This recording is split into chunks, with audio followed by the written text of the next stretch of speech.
Y el día de hoy, pues vamos a meditar sobre un pasaje muy importante de las Escrituras. Estoy hablando de Segunda de Timoteo, capítulo 3, verso 16, donde verá usted que el tema que sobresale, el tema al cual se le da preponderancia ahí es la palabra del Señor.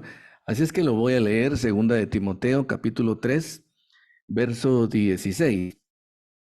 Dice así: toda la Escritura es inspirada por Dios y útil para enseñar, para redarguir, para corregir, para instruir en justicia, a fin de que el hombre de Dios sea perfecto, enteramente preparado para toda buena obra.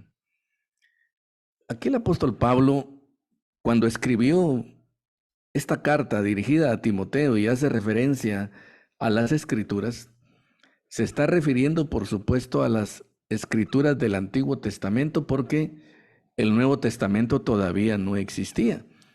Es más, algunos documentos estaban todavía produciendo, pero él se estaba refiriendo a las escrituras del Antiguo Testamento, y cuando dice toda la escritura es inspirada, estaba haciendo alusión a los diferentes componentes del Antiguo Testamento. En el Antiguo Testamento tenemos el Pentateuco, tenemos los escritos proféticos y tenemos también los libros sapiensales. Los libros sapiensales tenemos entre ellos Cantar de los Cantares, el libro de Proverbios, los Salmos y Eclesiastés. Y bueno, toda esta colección de escrituras, el apóstol Pablo está poniéndolas al mismo nivel, indicando que todas estas escrituras están inspiradas por Dios. Por supuesto, luego a esos documentos del Antiguo Testamento, que son 39, fueron añadidos los 27 libros del Nuevo Testamento, con lo cual la colección llega a 66 libros. Y dice que toda la escritura es inspirada por Dios. Cuando dice inspirada, indica que proviene directamente de la mente, del corazón de Dios.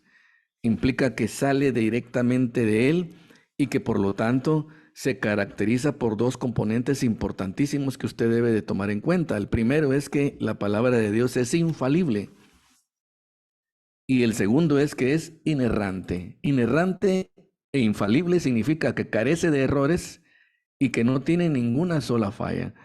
La palabra de Dios no se contradice jamás. Podríamos nosotros tener el problema de no comprenderla, de no hacer una contextualización correcta, una hermenéutica adecuada y no tener un entendimiento para poderla sobrellevar. Eso podría pasar, pero que la escritura se contradiga, que la escritura contenga algún concepto equivocado o errado, jamás. Cuando dice aquí que toda la escritura es inspirada por Dios, el apóstol Pablo nos está dando la indicación de que en ella nosotros podemos encontrar el consejo de Dios. Nos está diciendo que en ella, en las escrituras, nosotros podemos encontrar precisamente la respuesta que andamos buscando, porque le quiero contar que la historia humana ha sido una historia de ensayo y error, de los mismísimos albores de la civilización occidental. Usted sabe, todo esto ocurrió, ya lo hemos comentado en otros momentos, pero es bueno recordarlo, en el siglo VI antes de Cristo, en el siglo VI, en la época arcaica de los griegos, en Tales de Mileto.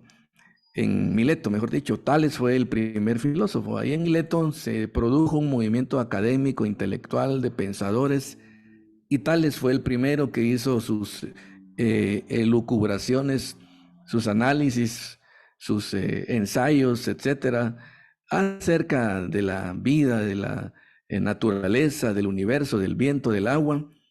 Y así nació la filosofía, como una inclinación humana curiosa de admiración ante lo que se había creado, ante lo que se había hecho. Y empezaron estos hombres, que después se conocieron como filósofos, a extender su pensamiento y darlo a conocer. Este periodo se conoce también como el periodo presocrático, porque Sócrates, a quien se le atribuye la mayor grandeza entre los filósofos, marcó una época entre los filósofos. Después de Sócrates, pues, vinieron los postsocráticos, otros filósofos, entre ellos Platón, Aristóteles, Y entonces el pensamiento humano empezó a avanzar y a opinar, a dar una idea acerca de lo que era la vida.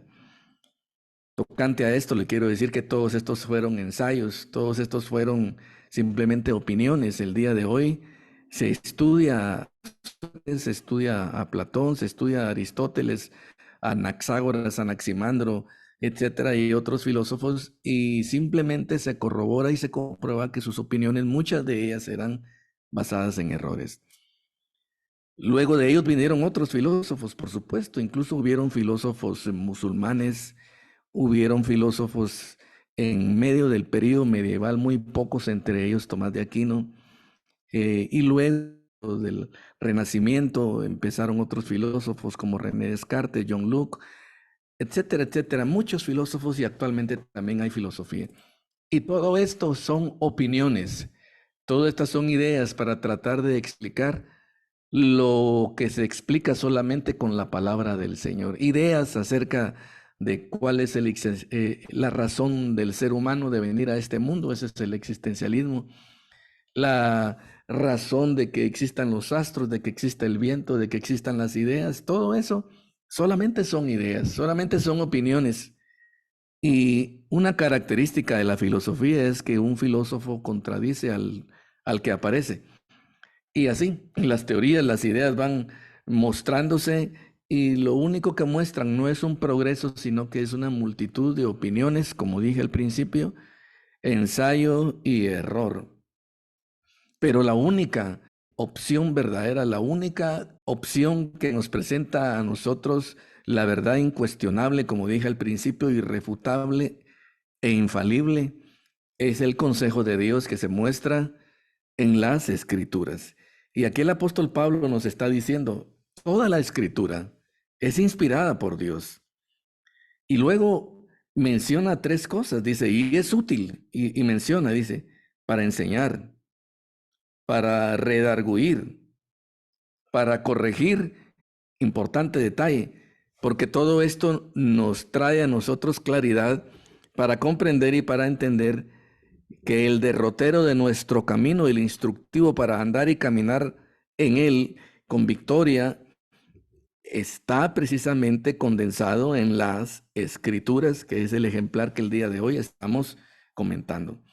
El apóstol Pablo entonces dice, a fin de que el hombre de Dios, y cuando habla del hombre de Dios está hablando del creyente, porque déjeme usted decirle que hay diversos tipos de personas. Pero habla aquí la Biblia acerca del creyente.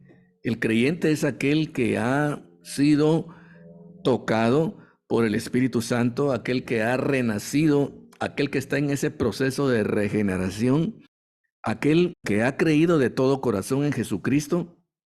Dice, a fin de que este hombre sea perfecto, enteramente preparado para toda buena obra.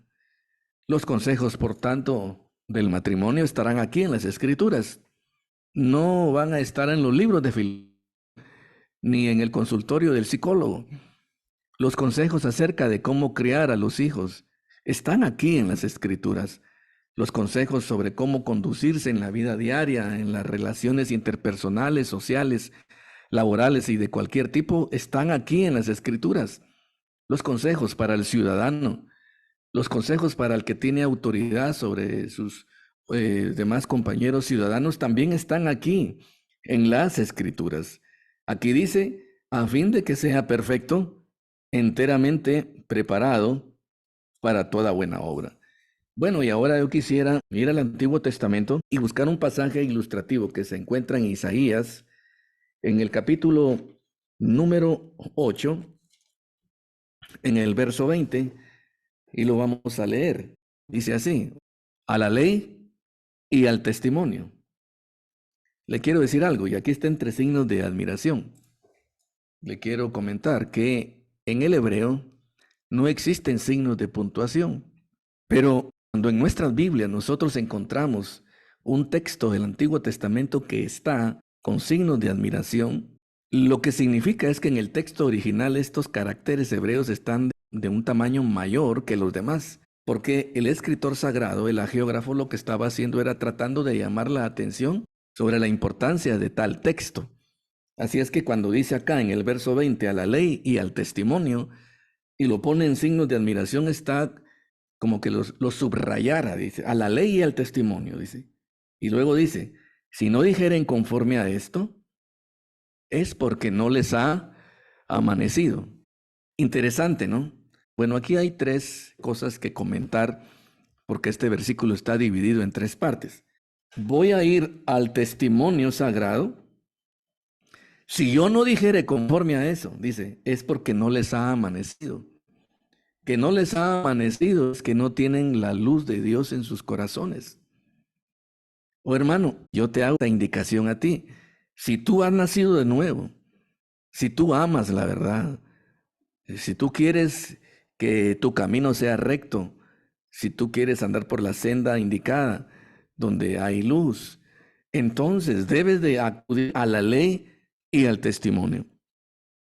La ley y el testimonio es el texto sagrado de la Biblia, tanto el Antiguo Testamento como el Nuevo Testamento, y es sumamente importante acudir a él, porque en este texto sagrado lo que encontramos es el indicativo, la normativa de Dios, porque aquí dice la ley, y cuando está diciendo la ley, hermano, no estoy refiriéndome al hecho de que nosotros tenemos que guardar la ley de Moisés, no.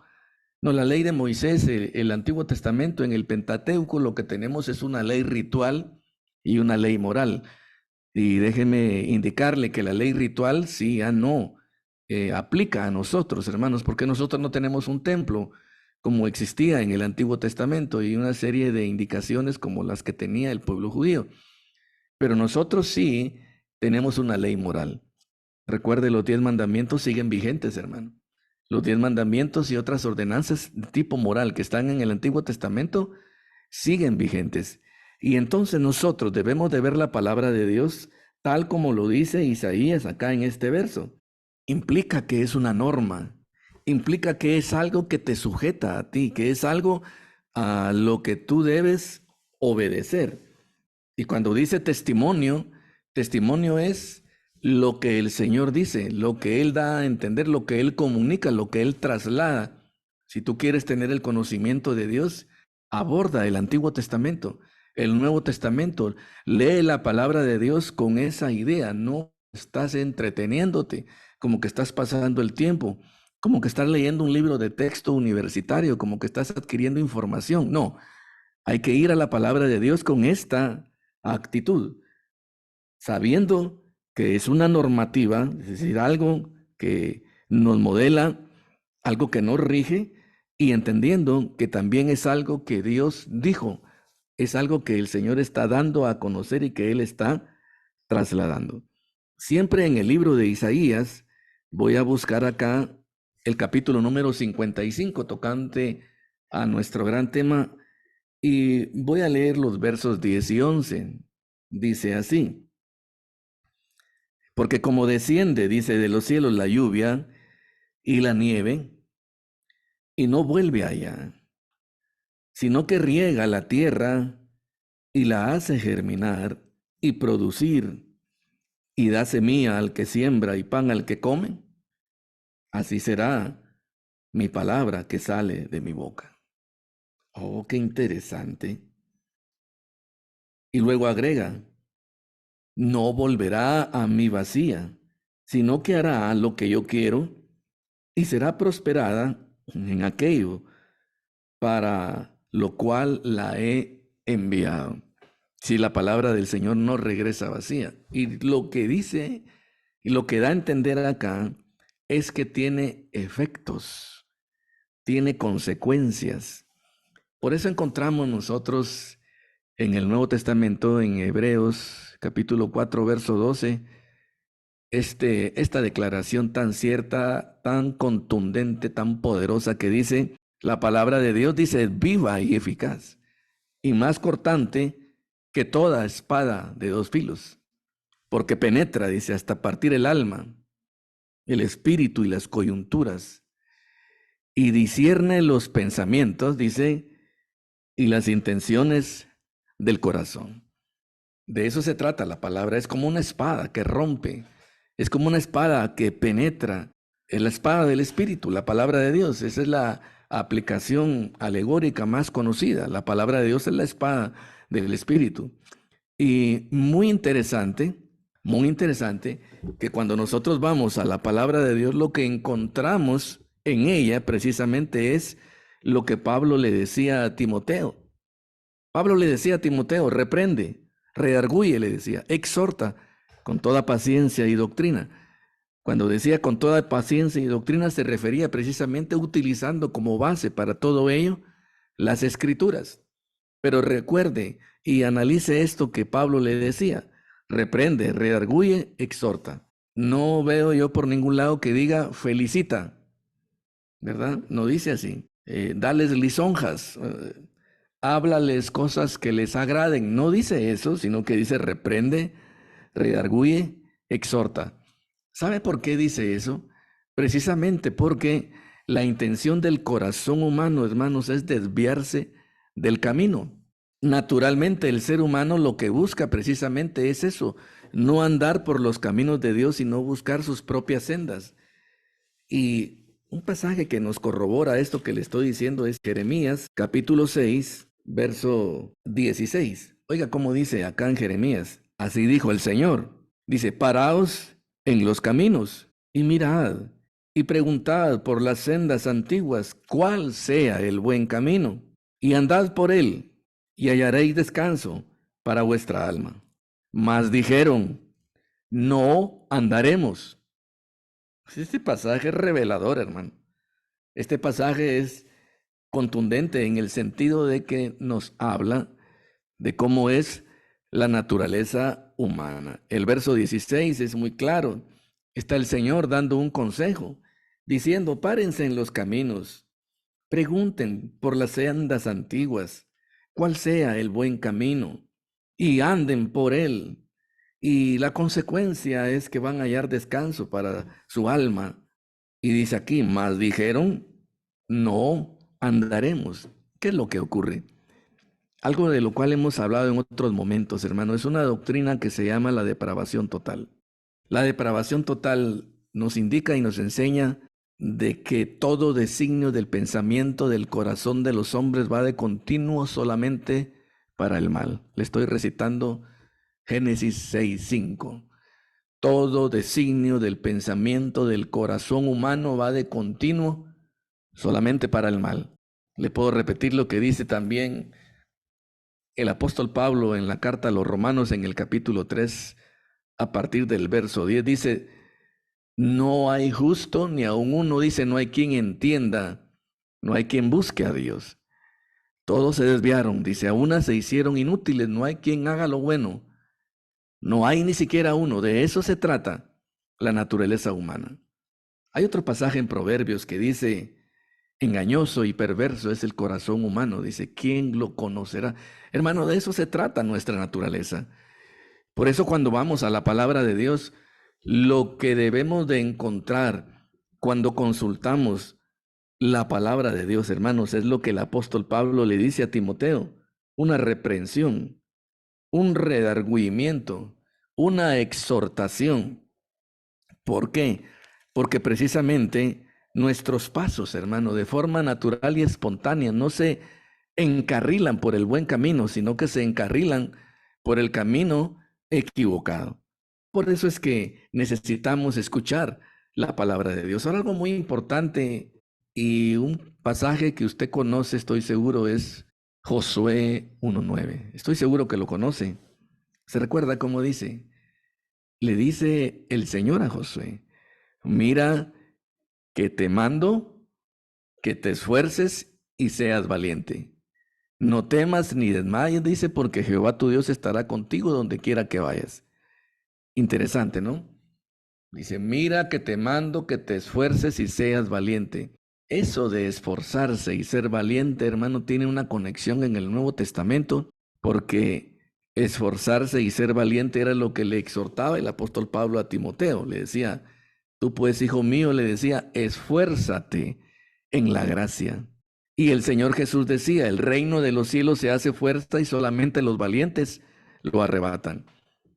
Enfrentarse ante la palabra de Dios, hermano, ante el régimen de la palabra de Dios y obedecerlo. y reconocer sus cuitas. Usted, estoy hablando a usted, hermano. Reconocer sus limitaciones, reconocer sus errores, reconocer sus desviaciones, sus desvaríos, sus equivocaciones, reconocer su pecado y hacer la corrección del caso. Por eso es que ahí dice así, hermano. Por eso es que nosotros cuando nos enfrentamos con la palabra de Dios, lo que recibimos es una reprimenda. Lo que recibimos es un llamado al redargüimiento. El redargüimiento es que nos sintamos mal, que nos demos cuenta, que reflexionemos, como decimos en buen chapín, que paremos mientras, que nos detengamos en el camino, dándonos cuenta que lo que hacemos está mal, es incorrecto, no debe de ser así. Eso es lo que significa el redargüimiento. Muchos que le seguían ya no le siguieron porque dijeron: dura palabra es esta. Cometemos un error cuando pensamos que vamos a ir a la Biblia y vamos a encontrar ahí lisonjas, que vamos a encontrar ahí felicitaciones, que vamos a encontrar palabras motivacionales. La Biblia no es un libro motivacional. La Biblia es la ley de Dios que te llama al arrepentimiento, al cambio, a la transformación, que te reprende, que te redarguye, que te exhorta. Enfrentarse con la palabra de Dios es, como dice Hebreos 4:12, enfrentarse con la espada del Espíritu que penetra hasta partir el alma. Y cuando habla de partir el alma, está hablando de que está partiendo en dos algo, está deshaciendo algo, está rompiendo algo, está echando tus planes pecaminosos, te está haciendo un llamado de atención para que haya un cambio. De eso se trata. Muy importante el detalle. Todo esto tiene efecto, así como lo estoy mencionando, siempre y cuando tengamos la experiencia de haber conocido al Señor. Por eso es que en el pasaje que leíamos dice: a la ley y al testimonio. Si no dijeren conforme a esto, dice el pasaje, es porque no les ha amanecido. Cuando dice no les ha amanecido, es que no han tenido la experiencia con Cristo para reconciliarse con Dios. Y esta experiencia la podemos tener el día de hoy. Si alguien no la tiene, podemos proceder. Voy a ir aquí nuevamente para tratar de dar un cierre a este tema tan importante que, como ven, lo tocamos de forma condensada. En el Salmo 19, aquí en el Salmo 19, de la misma forma encontramos nosotros en el verso 7 estos textos. Le pido por favor que los escuche y que los subraye en su Biblia o en su libreta de anotaciones. Dice el verso 7: la ley de Jehová es perfecta, que convierte el alma. El testimonio del Señor es fiel, que hace sabio al sencillo. Los mandamientos de Jehová son rectos, que alegran el corazón. El precepto de Jehová es puro, que alumbra los ojos. Aquí lo que tenemos es una colección de epítetos, de conceptos con los cuales se hace una equivalencia con la palabra del Señor. Dice la ley de Jehová. Es una ley. Cuando se habla de que la palabra de Dios es ley, es que es una norma. Hay que obedecerla. Y que no obedecerla es infringirla, es quebrantarla. Y tiene sus consecuencias. No infrinjas la ley del Señor, porque tendrá sus consecuencias. El juez del universo, dice la Biblia, no dará por inocente al culpable, porque el alma que pecare, dice, esa morirá. Dice también que esta palabra de Dios, que esta ley del Señor es perfecta. Y cuando dice perfecta, quiero hacer alusión a una doctrina que estamos tocándola el día de hoy, que se llama la suficiencia de las Escrituras. Le pido por favor que apunte esto: la doctrina de la suficiencia de las Escrituras, porque aquí lo que dice es que la ley de Jehová es perfecta. Y segunda de Timoteo 3:16 también dice de que las Escrituras, dice, harán perfecto, dice, al hombre de Dios, apto para toda buena obra. Sí que está hablando de perfección. Y déjeme decirle algo. Cuando aquí habla de perfección, pues significa que no le falta nada. Significa que hace el trabajo completo. Significa que no tiene ningún tipo de carencia. Cuando dice acá que la ley de Jehová es perfecta, entonces nosotros nos atrevemos a decir que es inerrante y que es infalible, porque es inspirada por Dios. Es una expresión misma de la mente y del corazón de Dios, indicando además que usted no necesita otra cosa más que esto para alcanzar la perfección. Así es. Y eso es lo que indica la doctrina de la suficiencia de las Escrituras. Por eso es tan importante, hermanos, meditar en las Escrituras. Por eso es tan importante que el momento estelar, si lo podemos decir así, el momento cumbre, el momento preponderante de nuestra reunión, a la que se le dedica el tiempo crucial, es aquel en el que la meditación se centra en las Escrituras, no en la política. El día de hoy tenemos tantas cosas importantes que hablar de política. Habrán expertos que le comentarán sobre política. Lea los diarios y los medios de comunicación, y hay que tener mucho cuidado también. Si quiere motivación, pues habrán libros de motivación y espacios para ello, pero comentar las Escrituras es el momento en el que nosotros alrededor de este horario, hermano, acudimos a esta reunión virtual precisamente para que se nos hable la palabra del Señor. Porque la palabra del Señor tiene efectos, como dice Isaías 55:11. Dice, así será la palabra que sale de mi boca. No volverá a mí vacía, sino que hará lo que yo quiera y será prosperada en aquello para lo cual la he enviado. Y le comentaba lo que decía Josué 1:9 y lo que le decía Pablo a Timoteo, esfuérzate en la gracia, porque precisamente ese es el ingrediente importante, que teniendo el conocimiento de lo que la palabra de Dios dice, indica y demanda, entonces compete a nosotros el esfuerzo. Así es, hermano. El esfuerzo de acoplar nuestra conducta, de acoplar nuestra visión, nuestra cosmovisión, de acoplar nuestros conceptos de acuerdo a lo que dice la Escritura. Y eso se llama metanoeo. Es una palabra griega que significa arrepentimiento. Metanoeo. Meta es cambio. Noeo, mente. Cambio de mente, eso es lo que significa arrepentimiento. Cuando hay arrepentimiento, hermano, ¿sabe una cosa que produce eso? Dios se inclina, Dios se acerca, Dios es proclive. Dios lo que busca, el Señor lo que busca en nuestras vidas es el arrepentimiento de nuestro corazón. Por eso es que se dice que David era un hombre conforme al corazón de Dios. Porque David era un hombre que se equivocaba, era un hombre que fallaba, era un hombre que cometía errores, pero era un hombre que se arrepentía y que hacía correcciones. Por eso es que él era conforme al corazón de Dios, porque el arrepentimiento estaba siempre cerca de su corazón. Bien, yo ya voy casi finalizando y me dedico a comentar la parte que leíamos del Salmo 19. Aquí dice, la ley de Jehová es perfecta. Y dice que convierte el alma. O lo que produce el cambio en nuestras vidas es eso, hermano. El concepto de lo alto, lo que ha producido la mente y el corazón de Dios, su revelación divina, y nos es trasladado. Y luego compete a nosotros, hermano, el esfuerzo de acoplar nuestras actitudes, nuestras vivencias, de acuerdo a lo que la palabra del Señor dice. Y eso requiere esfuerzo. Tome muy en cuenta el consejo de Josué 1:9, lo repito, mira que te mando que te esfuerces y seas valiente.